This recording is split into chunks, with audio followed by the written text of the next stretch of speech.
A Abelha e o Cafeicultor, uma história sobre sustentabilidade e agricultura regenerativa. Já está disponível na Amazon, e o link está na nossa bio.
Sustentabilidade é a capacidade de um sistema de se conservar. É plantar e colher, sempre cuidando para que amanhã possamos repetir o processo novamente. É saber tirar frutos da terra sem causar a sua destruição. É sustentar o que é nosso e saber regenerar. É ser sustentável. E nós surgimos há mais de 8 anos para incentivar os agricultores a serem assim. Hoje em dia, formamos uma comunidade com mais de 750 associados em todo o país. E todos os anos ajudamos os produtores a conseguirem independência dos pacotes prontos de insumos, aplicar agricultura regenerativa, gerando alimentos mais saudáveis para a população e mais sustentabilidade para o nosso planeta. Mude o mundo fazendo parte dessa missão. Associe-se.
Sejam bem-vindos ao Agro Cafécast, o seu podcast sobre boas práticas na cafeicultura. Eu sou Júnior Rezende e muito obrigado por você estar conosco nesta jornada rumo à sustentabilidade. Hoje, 28 de julho de 2026, vai começar mais uma vez o seu Agro Cafécast, então prepare a sua xícara e a sua caneca preferida, porque vamos mergulhar no universo dos cafés que são tão raros quanto você. Porque aqui a prosa é boa, o grão é especial e o impacto é positivo. E na nossa sexta temporada, quem está conosco é o GAS, Grupo Associado de Agricultura Sustentável, e também a CIMAG.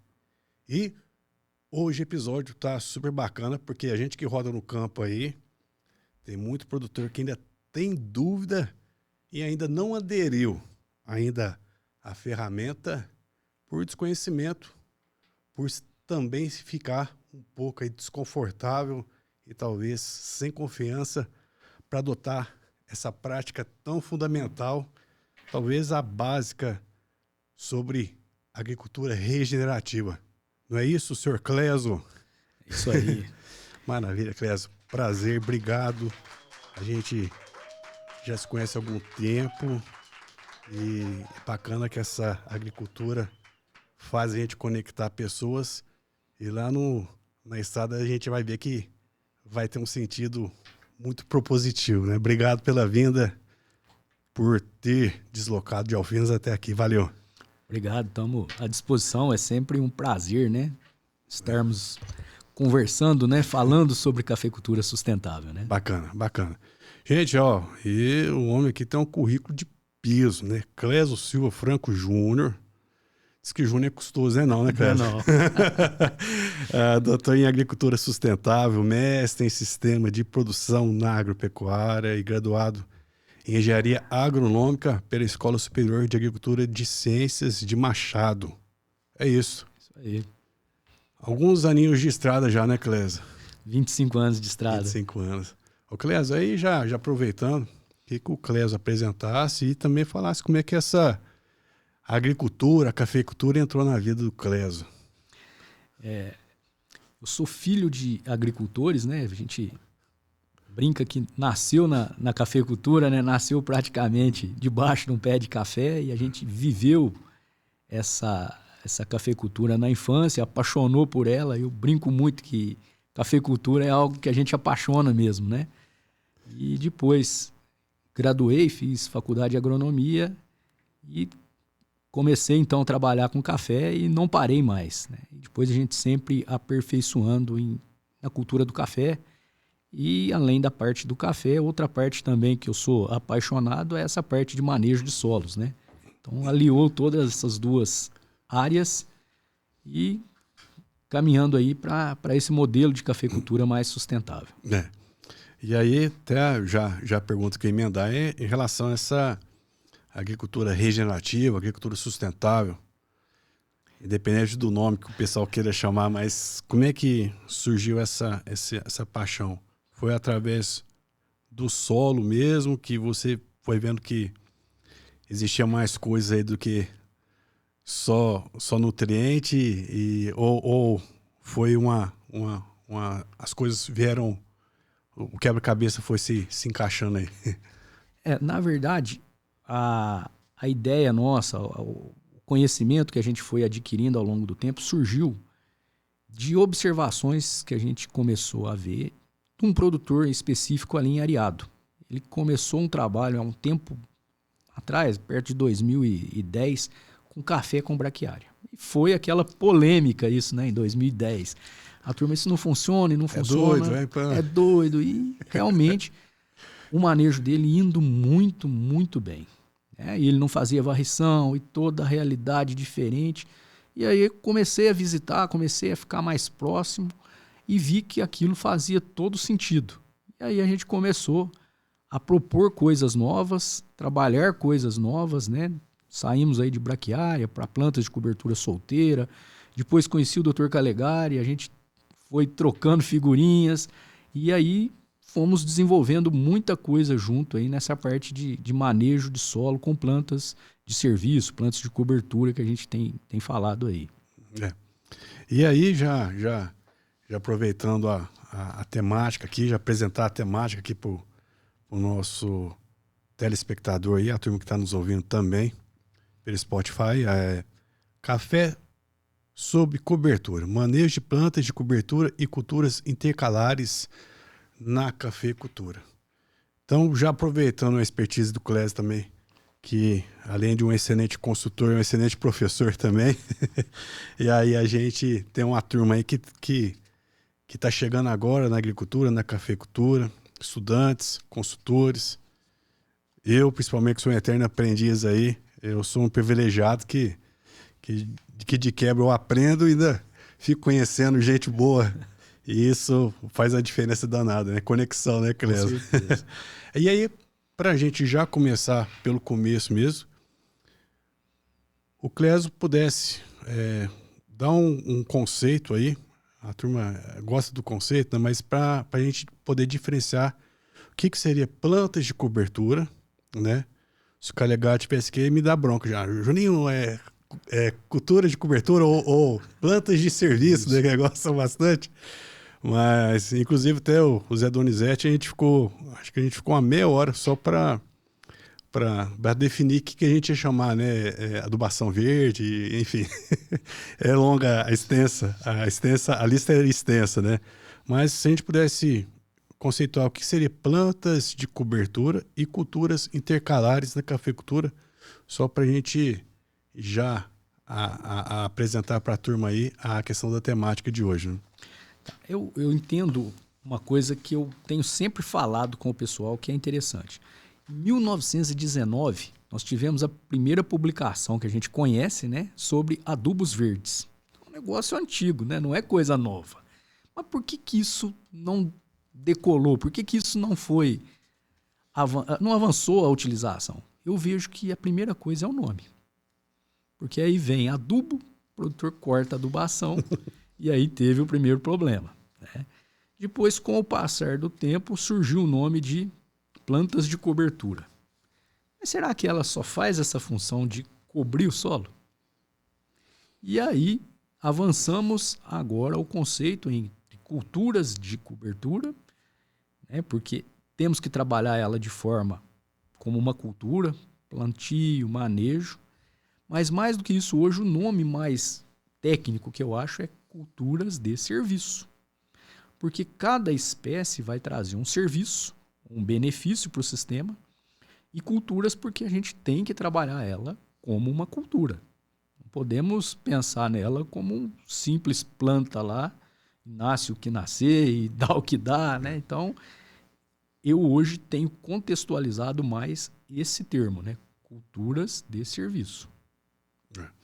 Eu acho que eu falo que quando a gente começa a entender um pouco mais, aprofundar, a gente vê que cada planta ali ela vai ter uma função, né? Então, o nome Serviço. é um serviço, né? E aí entra a questão das culturas intercalares, que também é uma ferramenta que o pessoal utiliza bastante para cobrir o solo, né? E que você pudesse, como é que surgiu isso também na cafeicultura e se hoje em dia ainda faz sentido isso aí? Explica como é que está esse momento hoje. As culturas intercalares é a gente utilizar uma área para explorar duas culturas comerciais e realmente retirar a produção das duas. Então vamos pensar aqui, café e milho nas entrelinhas, café e feijão nas entrelinhas. Recentemente a turma trabalhou muito café e arroz, né? Tivemos bastante trabalhos aí na região. Mas é uma coisa interessante, mas, de novo, a palavra é culturas. Temos que trabalhar as duas como culturas. Bacana. Tem particularidades, porque senão nós vamos ter problemas em competição e tudo mais, né? É. Tem que ser muito técnico isso. É. E como eu digo sempre, antes do podcast começar, já tinha começado, a gente começou a levantar algumas coisas aqui, né, as questões de mercado, enfim, tudo mais.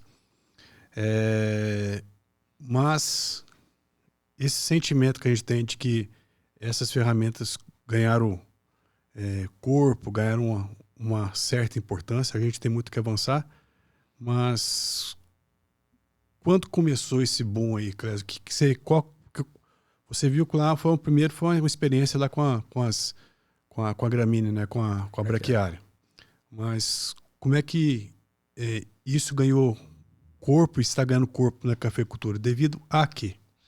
Em 2010 a gente viu esse modelo, começamos esse trabalho lá com braquiária e veio vários produtores conhecendo e adotando, mas a gente viu que a utilização de outras plantas poderia ser mais estratégico ainda, trazer mais benefícios.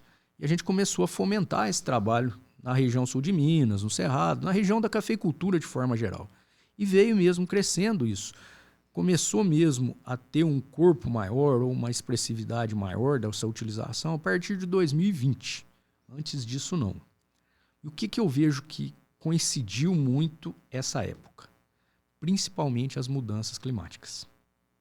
Os veranicos que a gente teve, as anomalias climáticas. Então, acho que foi um grande atrativo. É por isso que também nessa época houve esse nome de culturas de cobertura, né? Que cobria o solo e resolveria esse primeiro problema, né? Que é climático. E aí você consegue deixar o solo mais poroso, absorção de água. Então, e aí, já pensando alguma coisa aqui, talvez a questão de culturas intercalares, plantas de cobertura ou adubação, a gente poderia até citar que pode ser de acordo com a função que está sendo empregada ali naquele momento ali, né? E aí a gente pensando na questão da adubação, por exemplo, né? A gente estava conversando lá que eu tive agora na semana da 20ª semana do plantio direto, do sistema plantio direto lá em Brasília, né? Maria Ângela Ugria ganhou um prêmio considerado o prêmio da agricultura, o Nobel da agricultura, em relação, utilizando muito essa questão da parte nutricional dos biológicos aí, né? Os azospirilos, os bradyrhizóbios, a parte de fixação de nitrogênio. Mas as plantas de cobertura é muito mais do que isso também, né? Até o Zé Donizete fala muito, né? 2 é melhor que 1, 3 é melhor que 2. É importante a gente pensar no sistema e quanto mais biodiversidade, melhor, Clésio? Uma coisa que é interessante é a gente pensar muito no sistema de produção. como que está o meu sistema de produção e quais são as limitações dele hoje. A gente vê hoje que a cafeicultura está passando por um problema sério de compactação. Sério mesmo de compactação. Então, as plantas de serviço podem contribuir com essa questão. Mas também estamos tendo nematóide. Então, nós temos outras plantas para essa função. E a gente sabe que numa propriedade, numa lavoura, nós não vamos ter um problema isolado. Então, às vezes, nós temos 2, 3 problemas. Por isso, da associação dessas plantas. Mas é importante a gente já pensar nisso como uma ferramenta estratégica para a gente pensar em mix ou plantas solteiras, que é o diagnóstico. Nós precisamos fazer o diagnóstico do problema. Qual é a situação, qual o problema que essa lavoura está enfrentando para que eu possa pensar na ferramenta correta ali para a gente utilizar. E aí já pensando no sistema, né, a gente falou da braquiária. Hoje existe os mix prontos aí de mercado, de algumas marcas têm, e também existe aquele ajuste fino, que aí vai do diagnóstico, né? Entender como é que está seu solo, o que você precisa, a necessidade, né? Eu mesmo comecei a trabalhar com as questões de plantas de cobertura, foi até daquele movimento da Emater e quando eu indicar, por exemplo, um biológico, um tricoderma, um bacilos para controle de nematóide, algo nesse sentido, olhava o solo compactado, sem matéria orgânica, ou seja, sem comida para os bichinhos, né? Vamos dizer assim. E aí, diagnóstico, né?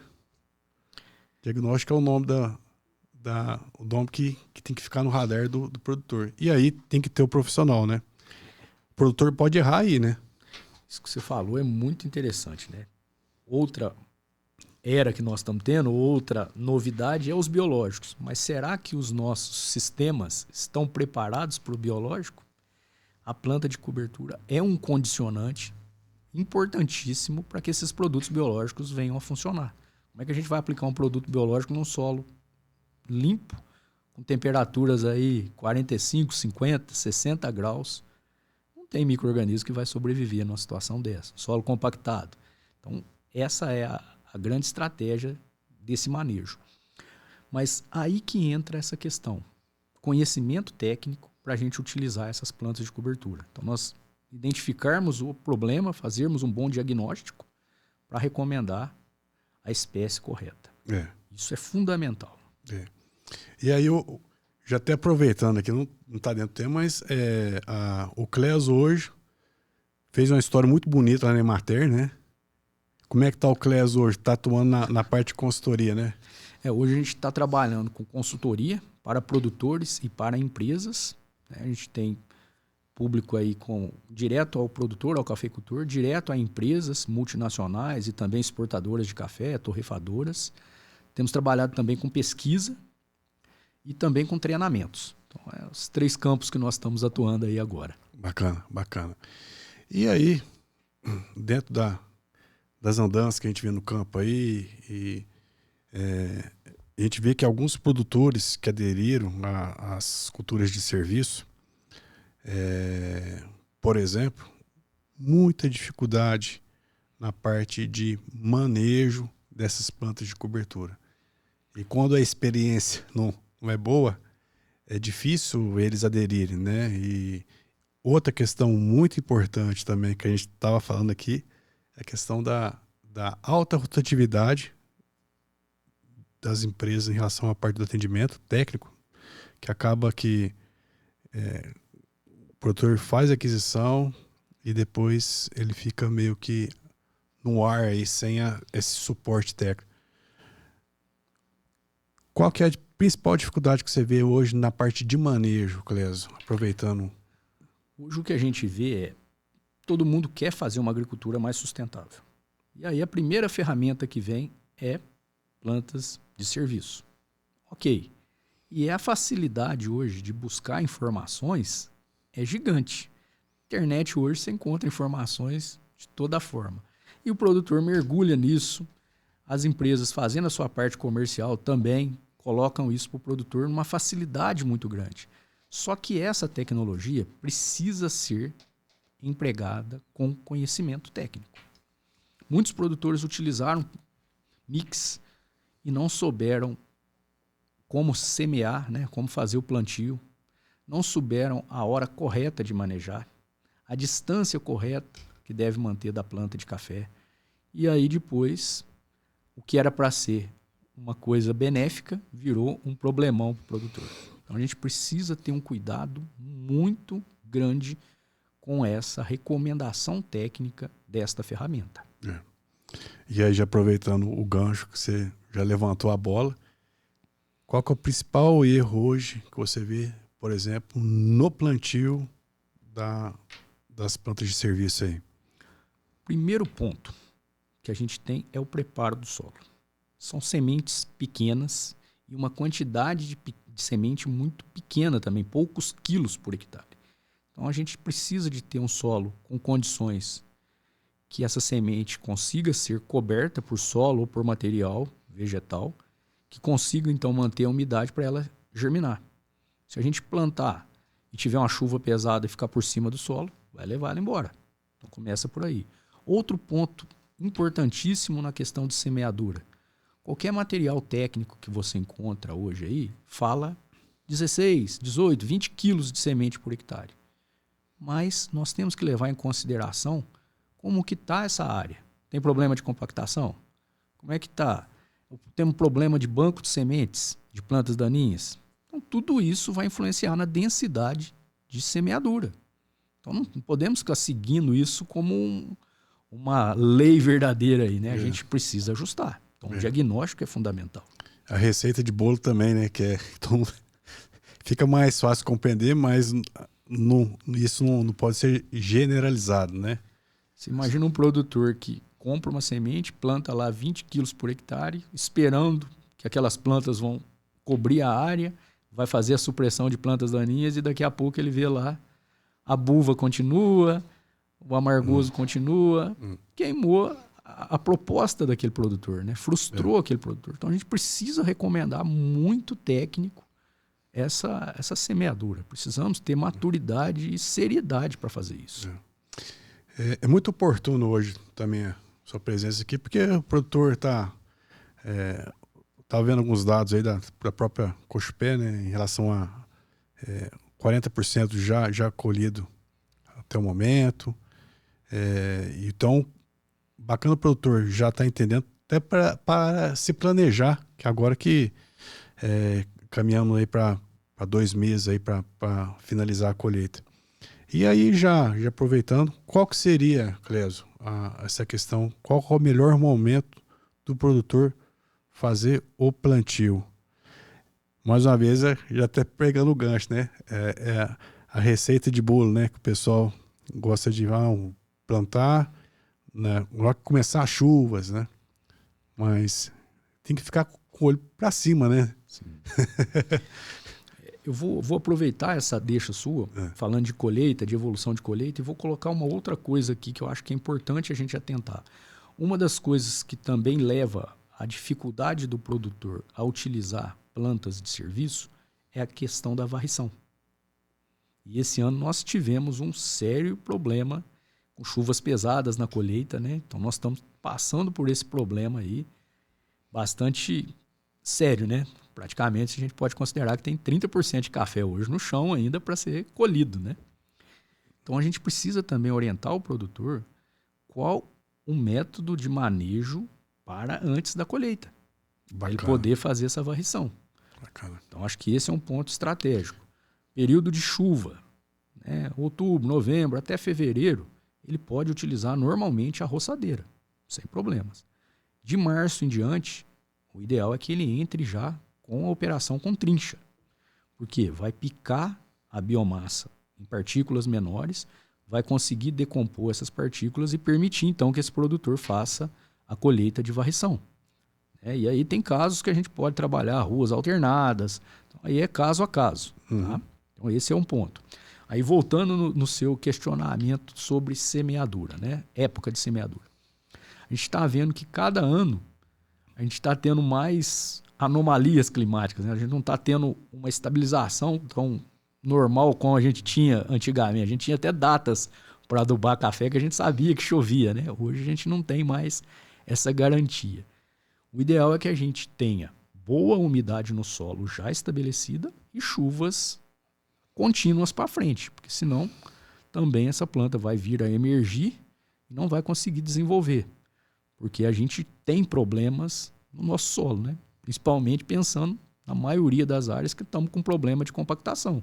Então ela emerge, emite a radícula ali, mas logo seca e aí não vai ter condições dessa semente aprofundar, dessa raiz aprofundar e suportar essas estiagens que a gente tem, né? Então, umidade boa no solo e continuidade das chuvas. Bacana, bacana. E aí, outra questão muito importante também, Clésio, é a questão da...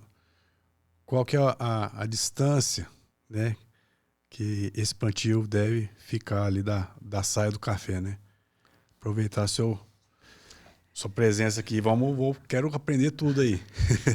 Essa daí é um tema interessante, foi um trabalho que a gente conduziu por vários anos, onde a gente chegou na melhor distância livre, sem cultivos, com a saia do cafeeiro, com os ramos plagiotrópicos.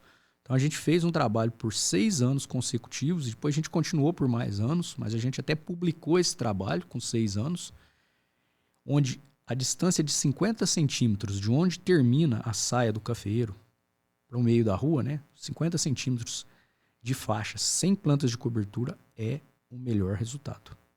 E aí a gente chama atenção, né? Vários trabalhos de pesquisa que a gente vê hoje, lavoura no limpo ou lavoura com mato.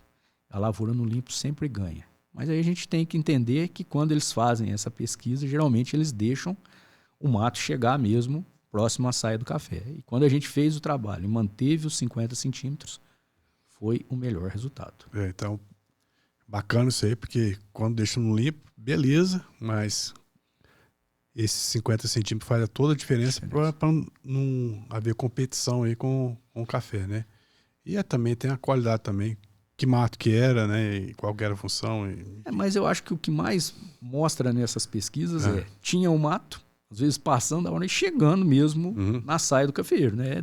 Eu brinco muito com o produtor quando a gente vai falar disso, é 2 pessoas para comer um prato de comida, vai ficar as 2 com fome. A planta lá, seja daninha, seja a mesma planta de cobertura, próxima à saia do cafeeiro, vai competir. Isso é fato.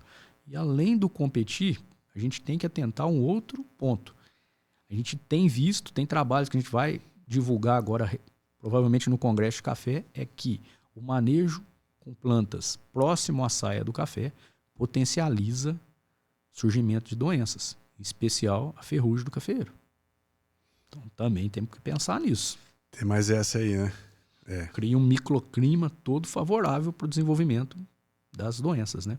Isso é por causa de umidade? Umidade, sombreamento e tudo mais. Bacana. Por isso que tem que aprofundar, né? O negócio é muito técnico, muito né? Técnico. Técnico. Não dá para ficar achando muita coisa, né? E aí a parte de manejo, uma das dúvidas muito frequentes do produtor, a questão de sementear, que tem a ver com a questão de competição também, né? E é quando eu tenho ali umas 5, 6 espécies, 3, 4, qual que é a melhor maneira e hora de manejar, né? Você falou que foi importante a questão da trincha aí para o preparo do plantio, né? Isso é bacana, que o resíduo orgânico, você diminui ele fica mais fácil para decompor. Isso é show, bela informação. E aí também essa questão do qual que é a hora adequada, quando eu tenho várias espécies de semente ali, e umas vão germinar com uma semana, outras daqui 20 dias, enfim. Como é que o Clésio posiciona isso hoje? Eu gosto muito dessa parte aí de manejo e eu faço sempre quando eu vou falar disso, eu sempre lembro da turma do sul de Minas que foi plantar café lá em Capelinha na década de 70. Levaram a cafeicultura para lá e levaram também a braquiária. E os primeiros anos foi um casamento de sucesso. Mas depois de 5, 6 anos o negócio começou a dar os primeiros problemas. Começou a dar os primeiros problemas porque aquela braquiária sementeava, jogava semente debaixo da saia do cafeeiro E aí, de novo, 2 pessoas, né, comendo no mesmo prato, 2 plantas comendo na mesma situação. Então, foi um negócio desastroso e aí a gente gastou até 2010, mais ou menos, para voltar a utilizar braquiária em café, a gente começar esse trabalho novamente. Então, isso é importante da gente atentar do manejo. Nós temos que evitar ao máximo que essas plantas produzam sementes, principalmente plantas que produzem semente e joga ela ou dispersa ela distante. E essa distante vai cair debaixo da saia do cafeeiro. Então vamos pensar aqui num mix. Nós plantamos um mix com 5 plantas, 5 espécies. Trigo mourisco, nabo, guandu, crotalária, mileto, às vezes até braquiária. Qual que vai florescer primeiro? Trigo mourisco. Beleza. Depois, o nabo, depois na sequência. E aí o que eu tenho que analisar? O trigo mourisco pode florescer? Pode, sem problemas nenhum, porque a semente dele tem a característica de dispersar e cair praticamente rente ao pé. Então ela não vai me dar esse problema lá. Agora, se eu deixo um nabo forrageiro dar semente, vai estourar, vai jogar semente lá debaixo da saia do cafeeiro. Tanto é que é uma das plantas que hoje o pessoal não quer saber de plantas de cobertura por conta do nabo. Então olha para vocês verem como que é técnico essa questão. Então nas palestras que a gente faz, eu estou trazendo até essa informação. Qual planta produz, quanto de semente cada planta produz e a distância que ela cai, para tentar sensibilizar o produtor de qual a hora correta de manejar. Então, o manejo é no pleno florescimento, principalmente dessas plantas que dispersam sementes distante.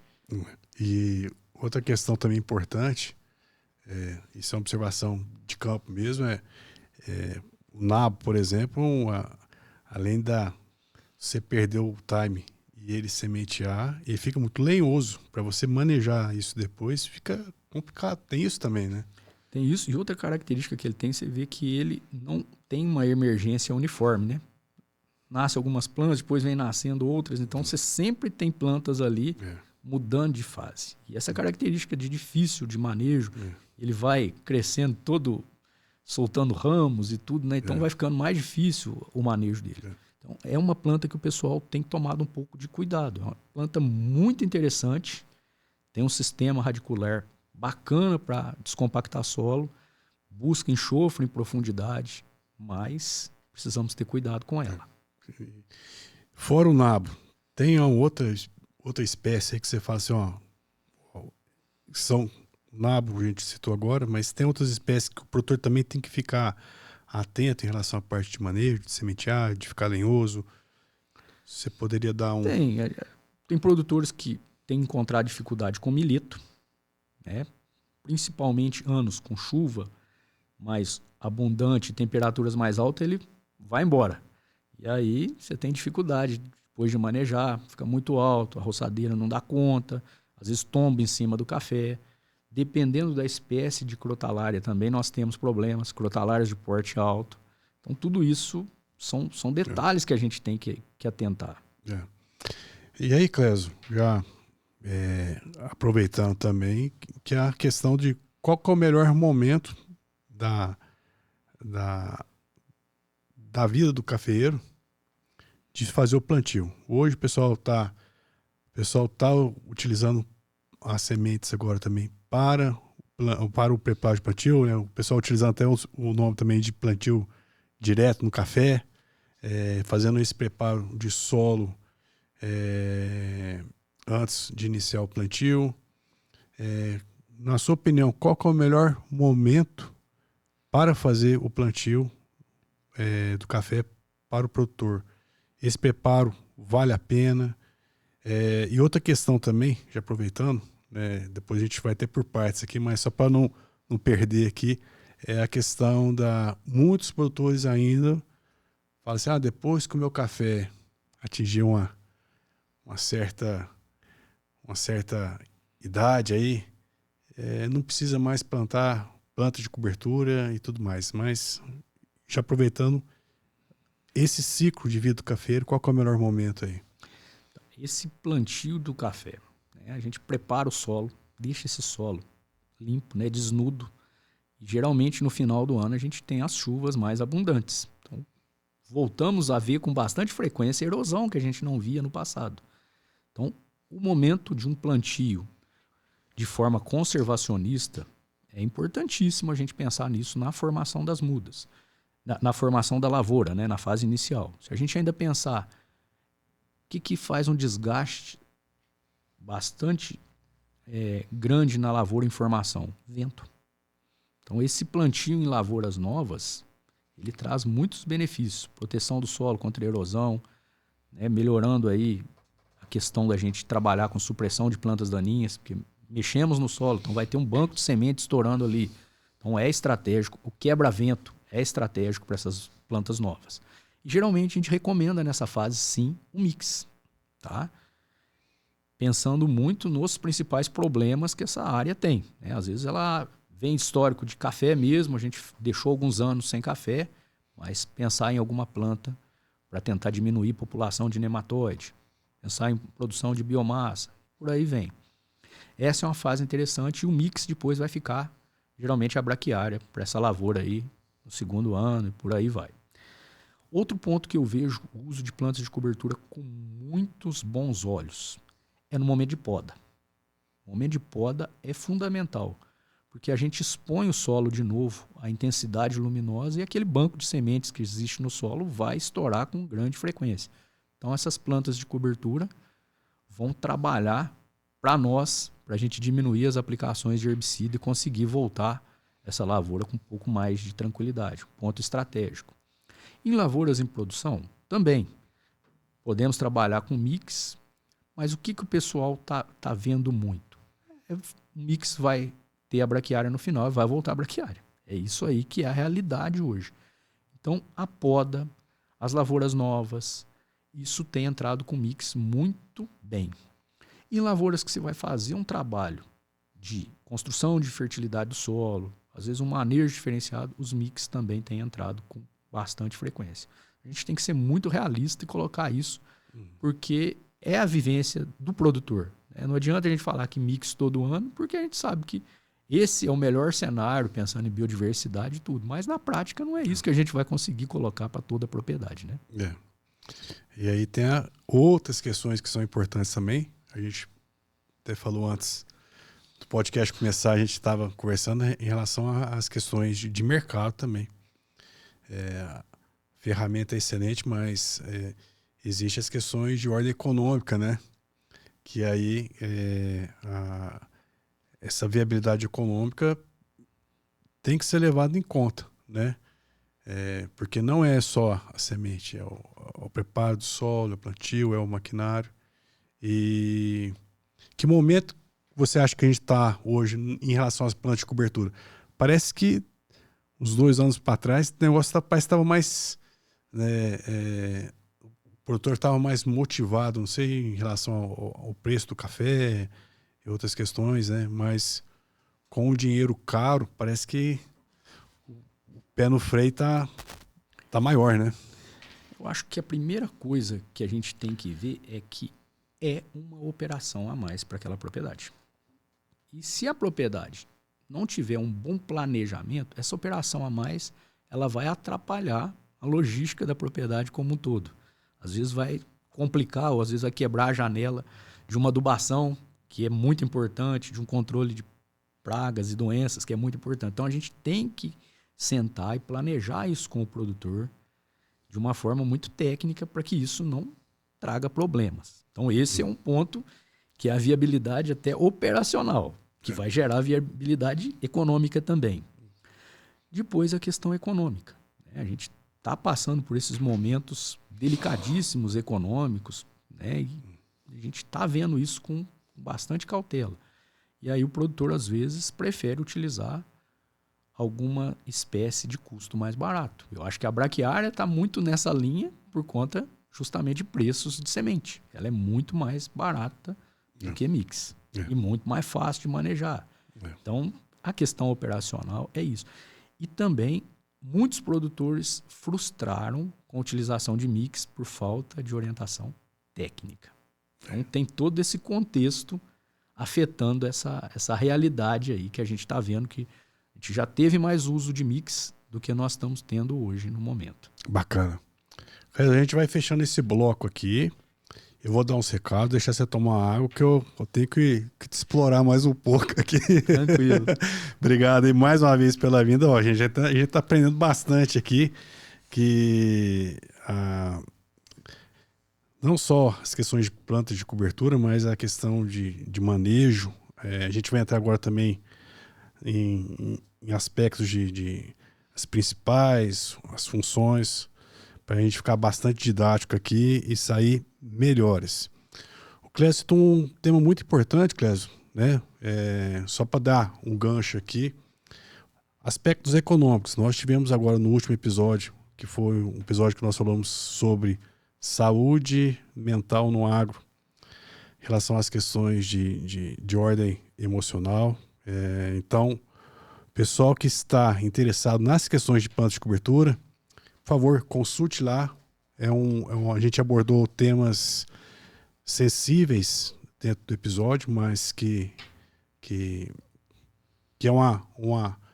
talvez sirva de estímulo aí para a gente enfrentar essas crises climáticas, políticas, jurídicas, econômicas, de maneira melhor, tá bom? Gente, já falei com vocês, quem está conosco é o Gás, nos apoiando. E por falar no Gás, nos dias 17 e 19 de setembro, em Franca, no Shopping do Agricultor, vai ocorrer um evento super bacana, o maior evento sobre cafeicultura da região da Alta Mogiana, com apoio da AMSC e também do Gás. No Shopping do Agricultor, você vai conferir o Farms Day. E o Farms Day a gente vai estar promovendo lá um circuito de palestras que chama Origem e Regeneração.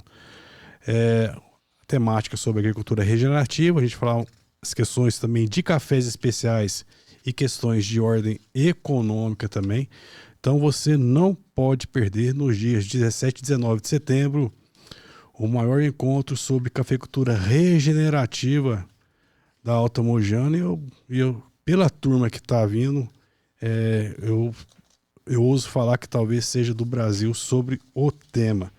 Já agradecer aos nossos amigos que estão conosco, que já confirmaram a presença, o Gui Carvalho, a doutora Graziela Furtado, para falar sobre as questões de monitoramento do cafeeiro, essa gestão de tomada de decisão que é muito importante, né, Clésio?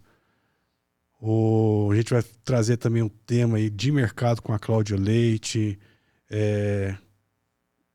Fantástica, aqui conosco vai estar a professora Ieda Mendes da Embrapa para falar sobre a bioasa, análise biológica do solo.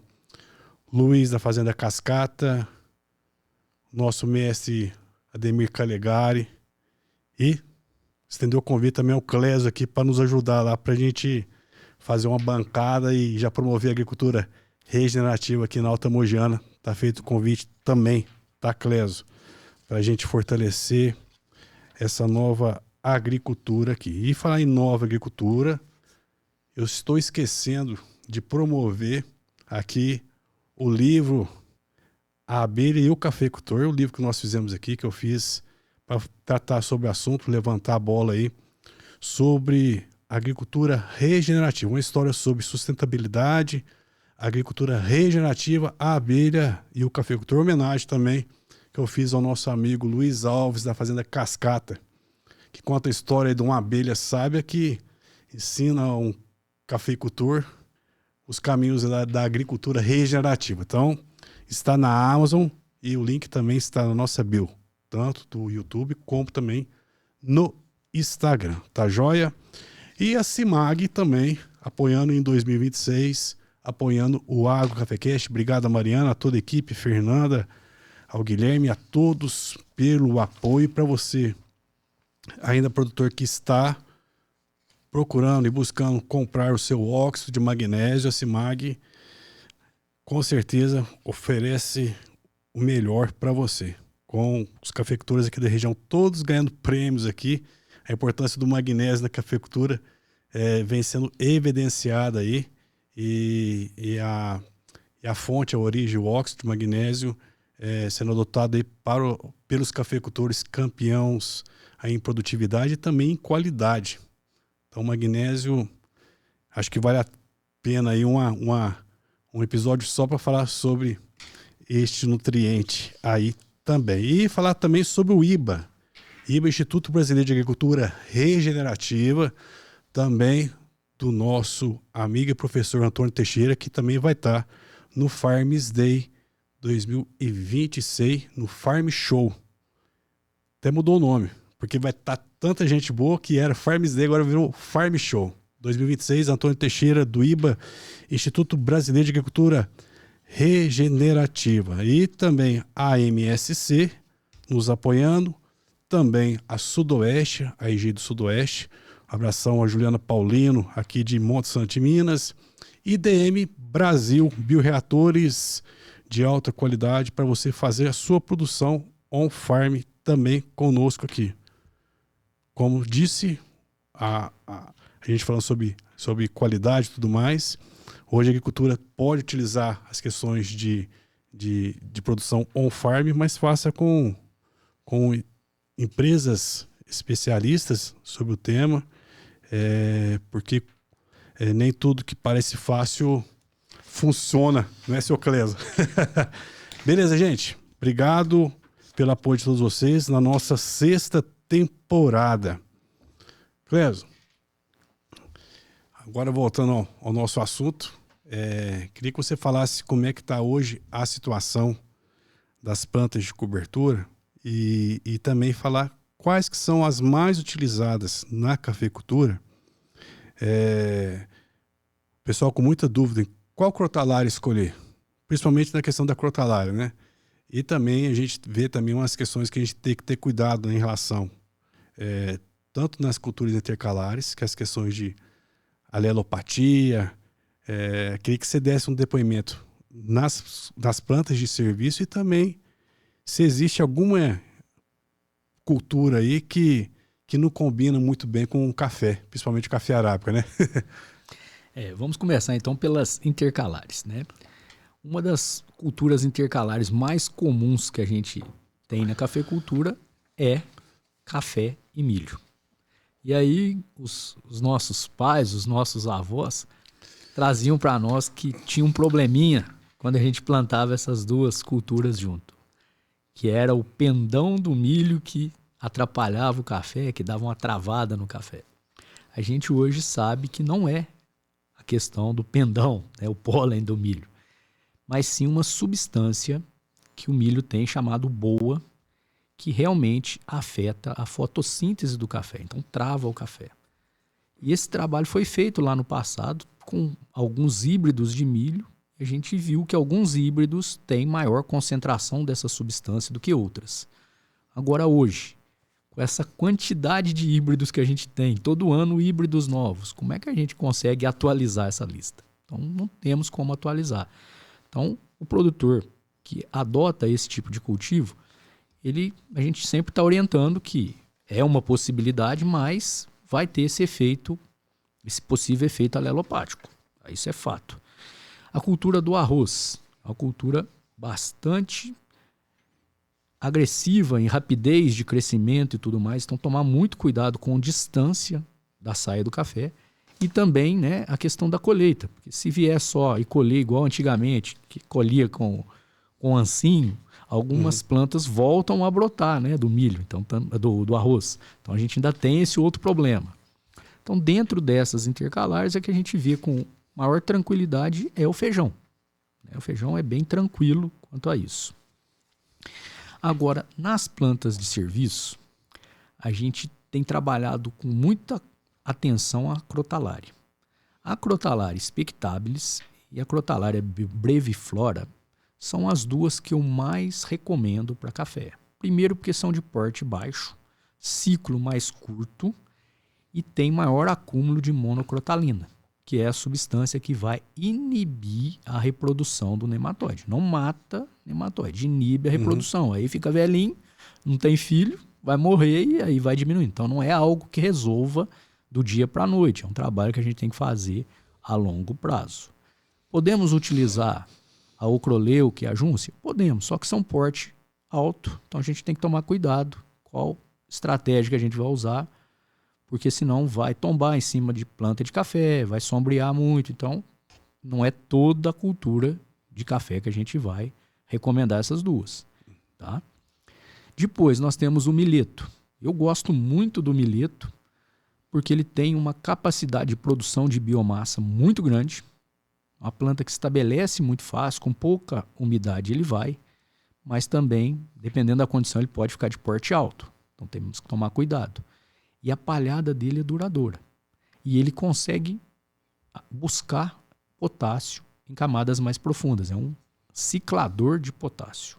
Uma planta estratégica.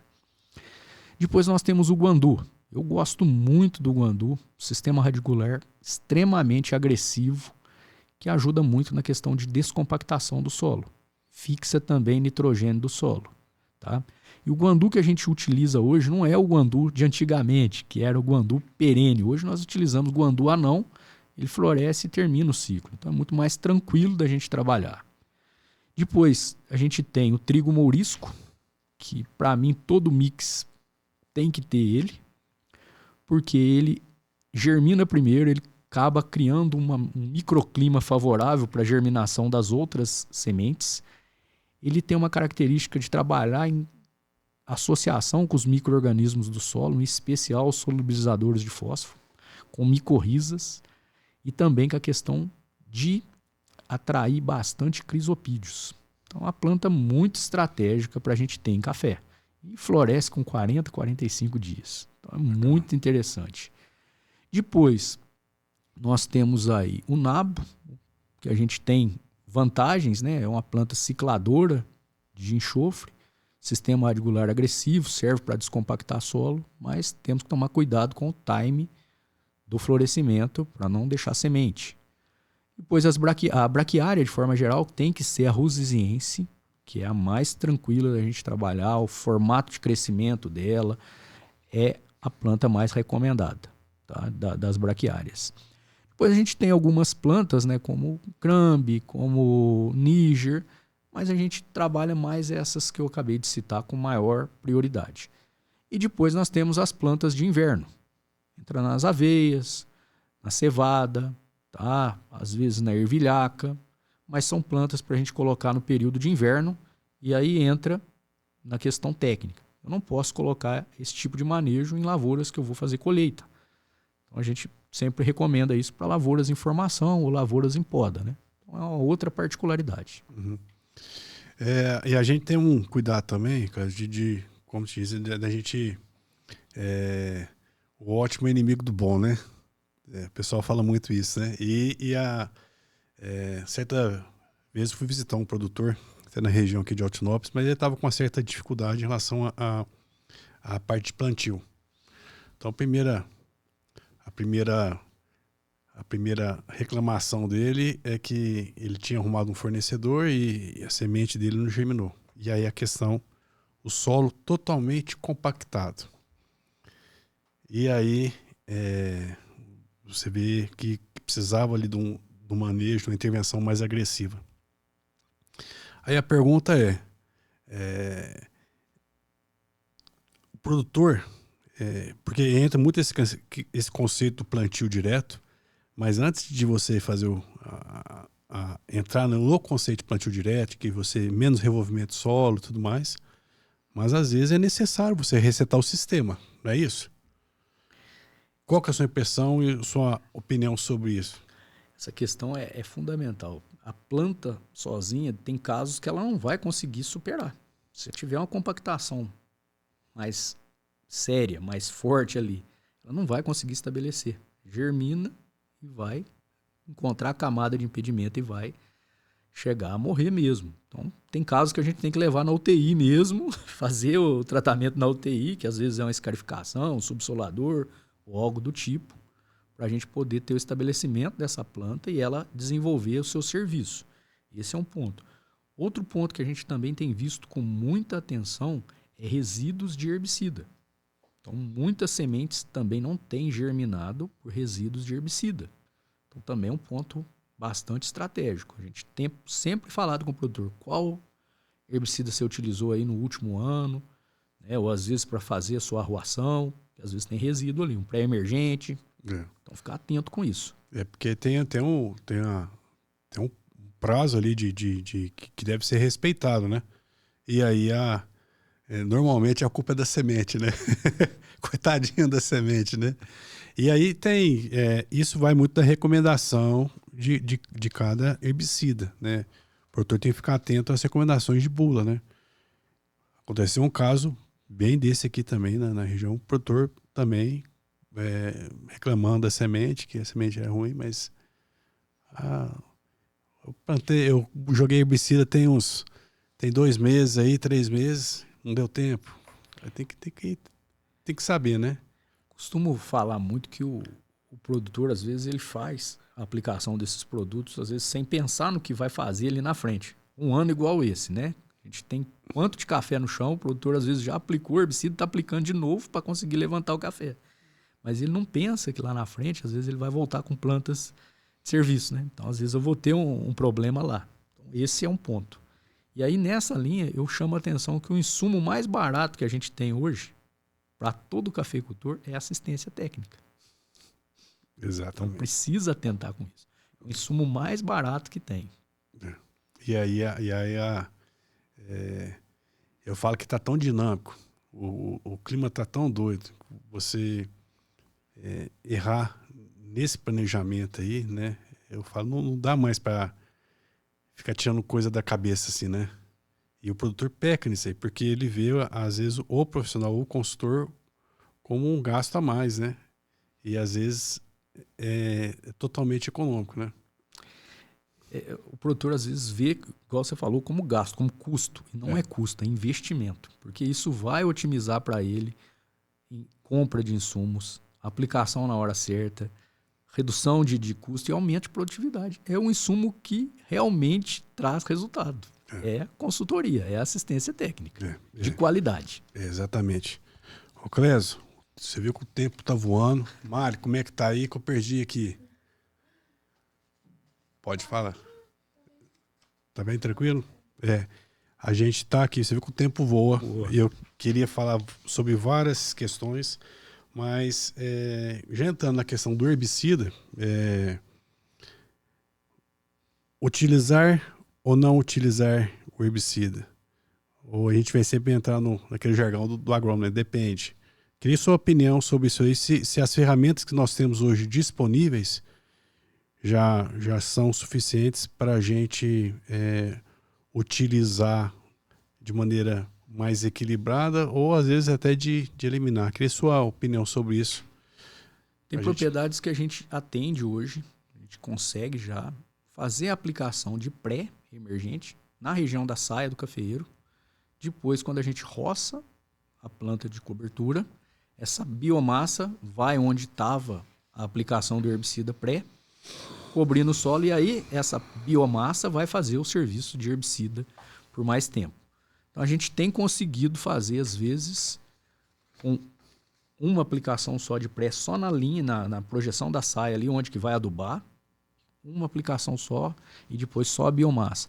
E aí, produtores que a gente tem trabalhado há mais tempo, às vezes a quantidade de biomassa que vem sendo produzida já está fazendo a supressão de plantas daninhas sem necessidade de reaplicação.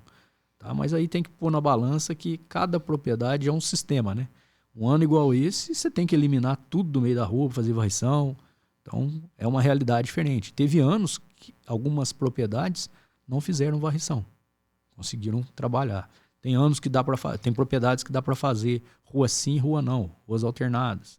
Então, é uma receita personalizada de propriedade por propriedade. Mas a gente tem reduzido muito o uso de herbicidas com esse manejo de plantas de serviço. Muito. Clésio, a gente vai caminhando para os finalmente aí, já agradecendo sua vinda aqui, que com certeza para mim foi enriquecedor e o produtor com certeza, para o consultor também. E aí a gente já fazer uma pergunta, né? Se o Clésio tivesse uma bola de uma cigana ali para ver, mas queria que você falasse sobre essa nova agricultura que nós estamos vivendo, a agricultura regenerativa, e o que você vislumbra para os próximos anos aí, se é que é possível? Vou aproveitar esse gancho que eu vou contar uma história em vez da cigana, né? O cafeicultor chegou e pediu para Jesus para levar o café a R$500 lá atrás. E ele atendeu o pedido. Só que ele pediu para ter o café a R$500, mas não tinha o café para vender a 500, né? Então a gente tem que saber até o que a gente pede, né? Isso é importante. Dentro dessa lógica, a cafeicultura regenerativa ou sustentável é um caminho sem volta. Isso hoje é um caminho sem volta. Eu costumo falar muito que eu não vejo esse termo regenerativo ou sustentável, eu vejo muito a cafeicultura agronômica. Graças a Deus, a gente está voltando a fazer agronomia verdadeiramente, usando os conceitos que tinha lá atrás, hoje nós colocamos como regenerativo, mas construir fertilidade do solo, melhorar fertilidade em profundidade, melhorar a matéria orgânica, a conservação do solo e água. Então é um caminho sem volta.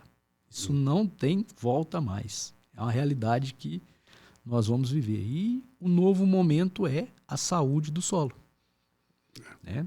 E um ponto que a gente ainda não avançou, a gente tem poucas informações ainda, é a física do solo. Que a gente sabe que a gente tem um problema aí, sério, para enfrentar, mas parece que a gente estudou tanto química, agora nós estamos estudando tanta biologia, e parece que sempre fica um pouco a desejar a parte física do solo, né? E a gente tem muita coisa para avançar ainda em física do solo aí. Você está falando que eu estou pensando aqui, a questão do que você falou, a gente está voltando a fazer agronomia, né? E você vê vários profissionais aí que estão no mercado, né? Vamos pegar um exemplo que médico que não gosta de gente, né? Que não gosta de conversar. Talvez a gente está entrando numa agronomia de observação. Observar o sistema, saber que tudo está interligado, né? Que algumas ferramentas, quando você soma 1 em 1, vira 3, vira 4, tem sinergia, elas se conversam muito bem, né? E, né, quando você fala em questões biológicas, então, a gente está num livro, a gente está num livro aberto ainda nas primeiras páginas, né? Tem muita coisa, né, Clésio, pra gente... É nessa linha mesmo. Clésio, obrigado de coração pela vinda aqui. A gente, obviamente, vai ficar cheio de perguntas para fazer, né? Mas você já sanou bastante coisa aqui. É bacana que a gente vai conversando. A gente segue aqui, mas acho que a gente conseguiu passar por tudo, mas vale a pena a gente pensar no episódio 2 para a gente falar sobre culturas de cobertura, culturas de serviço, né? Isso, adubação verde não, né? Cultura de serviço é melhor, né?